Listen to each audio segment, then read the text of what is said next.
الحمدللہ نحمدہ ونصلی علی رسولہ الکریم اما بعد وما تسألهم علیہ من اجر ان هو الا ذکر للعالمین صدق اللہ العظیم۔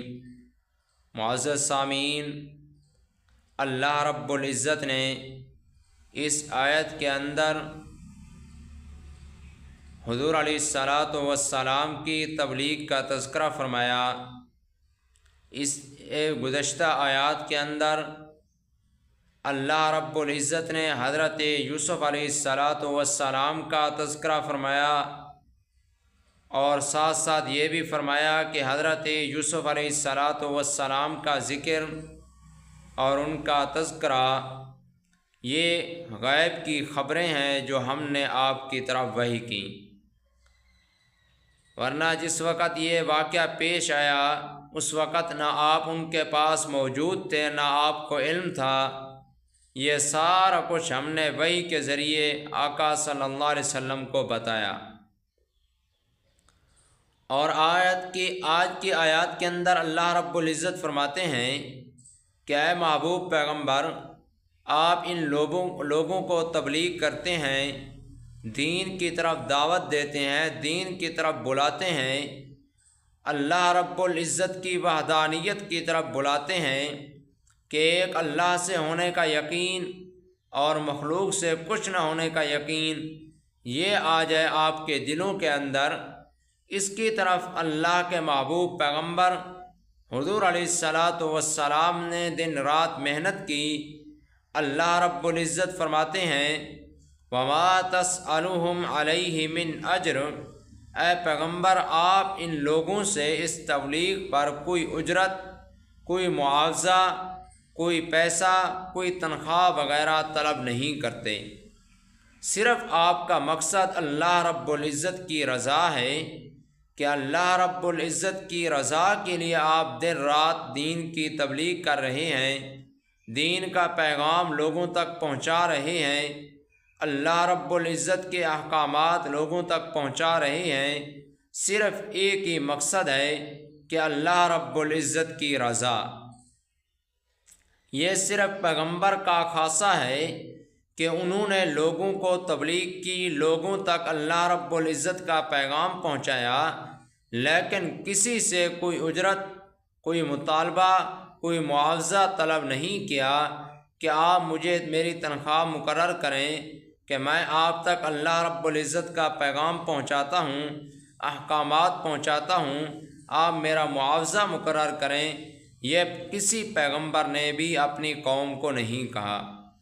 یہ صرف اللہ رب العزت کے جو پیغمبر آئے 1,24,000 کم و بیش، یہ ان کا خاصہ ہے کہ انہوں نے لوگوں تک اللہ رب العزت کا پیغام صرف اللہ رب العزت کی رضا کے لیے پہنچایا اور کسی چیز کا ان سے مطالبہ نہیں کیا۔ تو اللہ رب العزت فرماتے ہیں وما تسألهم علیہ من اجر، کہ آپ پیغمبر آپ ان سے اس تبلیغ پر کوئی اجرت وغیرہ کا مطالبہ نہیں کرتے۔ حضور علیہ الصلاۃ والسلام کی وفات کے بعد پہلے خلیفہ سیدنا صدیق اکبر رضی اللہ تعالی عنہ مقرر ہوئے۔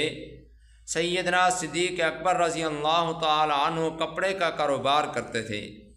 جب ان کو خلیفہ بنایا گیا تو سیدنا صدیق اکبر رضی اللہ تعالی عنہ نے لوگوں کو جمع کیا اور انہیں کہا کہ پہلے میرا کاروبار ہے کپڑے کا، میں اپنا اس سے گھر کا گزر بسر کر رہا ہوں، اب آپ نے مجھے خلیفہ بنا دیا، اب میری ذمہ داری بڑھ گئی ہے کہ میں آپ لوگوں کے مسائل حل کرتا ہوں۔ اگر میں تجارت کروں تو آپ کے مسائل حل نہیں ہوتے، اگر میں آپ کے مسائل حل کرتا ہوں تو میرے گھر کا گزر بسر نہیں ہوتا، میری تجارت وغیرہ بند ہوتی ہے، تو آپ میرے لیے بیت المال سے وظیفہ مقرر کریں۔ چنانچہ ان کے لیے وظیفہ مقرر کیا گیا 22 یا 24 درہم۔ پھر اسی طرح فاروق اعظم رضی اللہ تعالی عنہ خلیفہ بنے، ان کے لیے بھی مقرر ہوا۔ سیدنا عثمان غنی رضی اللہ تعالی عنہ خلیفہ بنے، لیکن انہوں نے بیت المال سے وظیفہ نہیں لیا۔ 12 سال 11 سال ان کے دور حکومت، اس کے اندر انہوں نے بیت المال سے کچھ نہیں لیا، کیونکہ ان کے پاس اللہ کا دیا ہوا سب کچھ تھا۔ انہوں نے کہا کہ میں غنی ہوں، مالدار ہوں، لہذا بیت المال سے میں کچھ نہیں لوں گا۔ اس کے علاوہ باقی جتنے بھی خلیفہ بنائے گئے ان کے لیے تنخواہ وغیرہ مقرر تھی۔ تو اللہ رب العزت فرماتے ہیں وما تسألهم علیہ من اجر، اے پیغمبر آپ ان سے اس تبلیغ پر کوئی اجرت وغیرہ طلب نہیں کرتے۔ ان هو الا ذکر للعالمین، نہیں ہے یہ قرآن مجید مگر نصیحت ہے جہان والوں کے لیے۔ جہان والوں کے لیے اس کے اندر نصیحت ہے، جس کا دل چاہے نصیحت حاصل کرے، جس کا دل نہ چاہے وہ نہ آئے۔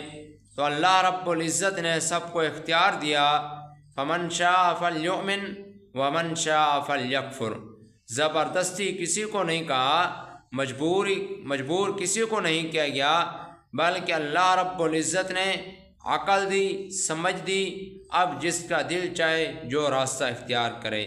وما علینا الا البلاغ المبین۔